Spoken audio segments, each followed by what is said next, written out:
how your life is set to be changed after GST is introduced in the parliament. It's more of a formality because it's a money bill. So it will be cleared by Lok Sabha. Even if Rajya Sabha rejects it, then it's deemed passed. And there are 4 tax slabs in central GST that have been identified at 5, 12, 18 and 28% for goods and services that you use at the moment. Now, GST Council will decide what will be the tax rate for each of the goods and service on March 31st.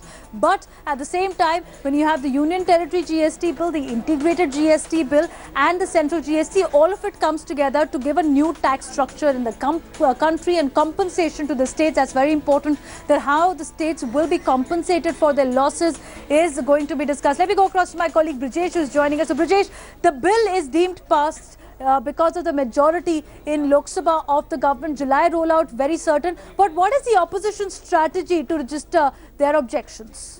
Well, the opposition is basically the Congress's party's main objection is that they were seeking a cap on taxation, and apart from that, they were also wanting a dispute readdressal mechanism within the GST, and which can address any dispute arising between the state and the centre. But they are saying that since the government is pushing for it in a fashion which doesn't allow even the member of parliament to go through these bills in detail and put forward a cogent argument, is what they're saying is that the government is pushing through it, and the biggest problem, they say that the government does not have a majority in Rajya Sabha, but the fact that since it is a money bill, it is not overtly worried.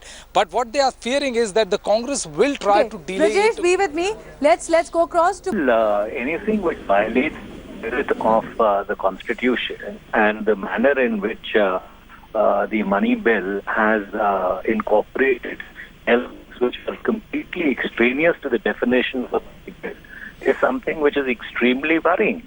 So therefore, in the case of the GST, while conceptually and principally the Congress party has supported it because it was integrated during the period of the UPA government, but on specifics where there are concerns, those concerns would be voiced. For the fact that at least there should be a mandatory cap of 18% as an upper limit for the tax structure, will that be for the council to decide as far as Congress is concerned? As I said, that without going into the specifics at this point in time, whatever are the concerns of the wider audience which is considering the GST bill and would expect the Congress party to articulate those concerns would be taken up by the parliamentary party. Thanks for joining us and sharing your thoughts with India Today on the story. Getting the latest ground report from Budgam, where clashes erupted yesterday. As many as 20 CRPF personnel were injured yesterday, and also 3 terror sympathizers were shot at yesterday. Let me go across to my colleague Shuja in a bit. Before that, the reaction from Mehbooba Mufti. देखिए, इसके बारे में तो आम लोग जो है उनको सोचना पड़ेगा, क्योंकि मिलिटेंसी यहाँ कई सालों से चल रहे हैं। हजारों की तादाद में लोग मारे गए हैं, चाहे वो मिलिटेंट हो, चाहे सिविलियन हो, चाहे सिक्योरिटी फोर्स हो, चाहे पुलिस, पर उससे कुछ हासिल होने वाला नहीं है। तशद्दुद से कुछ हासिल होने वाला नहीं है। जो भी कुछ हासिल होगा वो बातचीत से, अफ़हाम व तफ़हीम से होगा और अमन से हासिल होगा। There's been a shutdown call today in the valley. My colleague Shuja is with us. Shuja, take us through what's the situation this morning.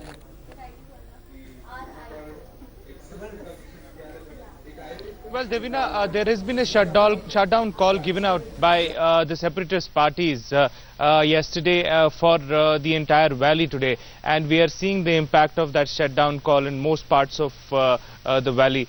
Some areas in Srinagar city, particularly the old city areas, are completely shut down.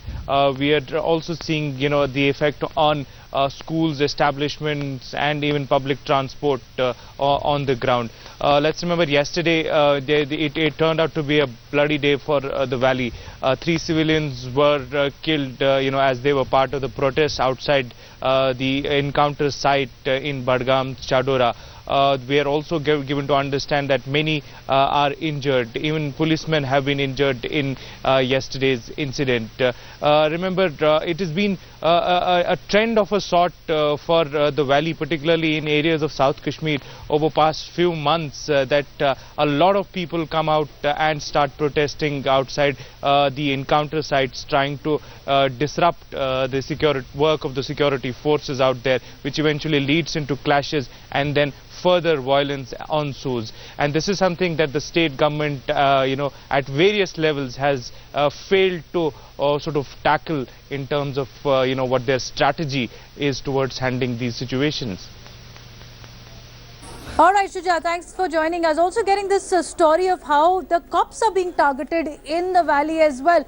This is the second attack that we've seen in just 3 days of how another cop has been targeted by terrorists.